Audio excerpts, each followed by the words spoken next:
Hi friends, welcome to our channel. I am Shripad Naik and you are watching Electrical Academy. अभी power system cream information series का part 10 में इधर discuss करने जा रहा हूँ. It is again very important part आपके लिए होगा. इसमें सबसे पहले हम डिस्कस कर रहे हैं रेजिस्टेंस स्विचिंग.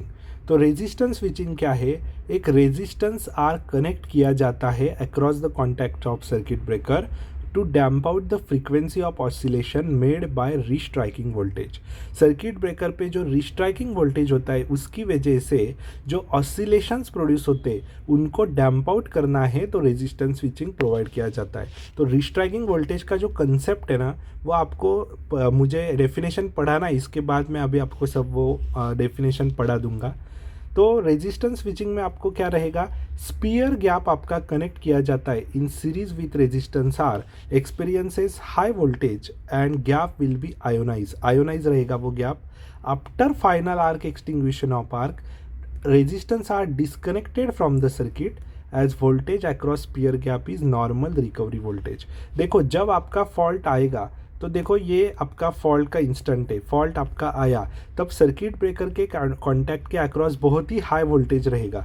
तो वो जो हाई वोल्टेज रहेगा, तो ये जो गैप है, इस गैप के अक्रॉस भी बहुत हाई वोल्टेज आएगा, जिसकी वजह से वो गैप आयोनाइज होगा और आपका रेजिस्टेंस आर भी आगे पिक्चर में आ रहा है, तो ये डैम्प आउट करेगा ऑसिलेशन. लेकिन जब नॉर्मल कंडीशन रहेगा तो इस गैप के अक्रॉस आपका कोई भी आर्क प्रोड्यूस नहीं होगा. तो उसकी वजह से गैप आपका आयोनाइज तो है ही नहीं, तो आर्क भी नहीं है, तो ये रेजिस्टेंस आर्क पिक्चर में है क्या? फिर तब वो पिक्चर में नहीं रहेगा नॉर्मल कंडीशन में, और सर्किट ब्रेकर से हमारा नॉर्मल करंट ऐसा कैरी होता रहेगा इन दैट केस. ठीक है.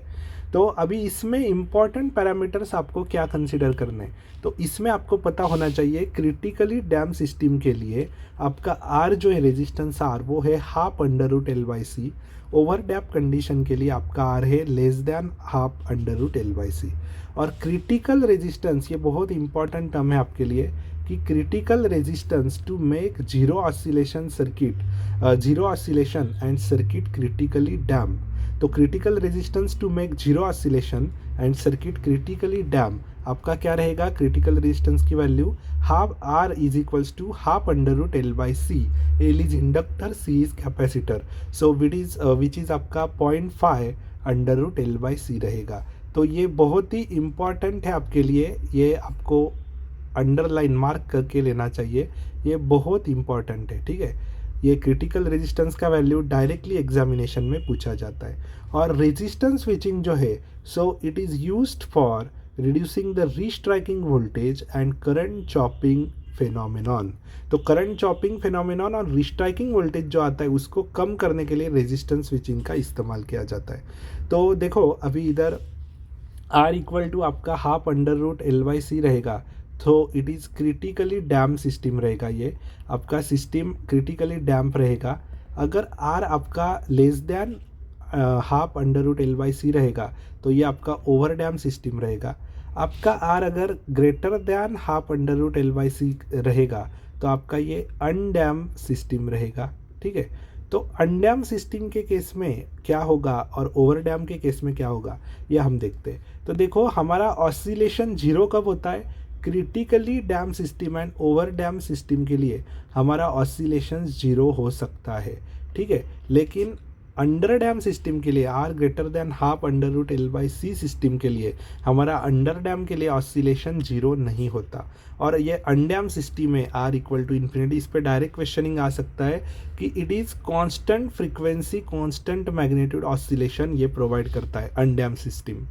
ठीक है. तो इसके ऊपर भी क्वेश्चनिंग हो सकता है, तो ये इंपॉर्टेंट है.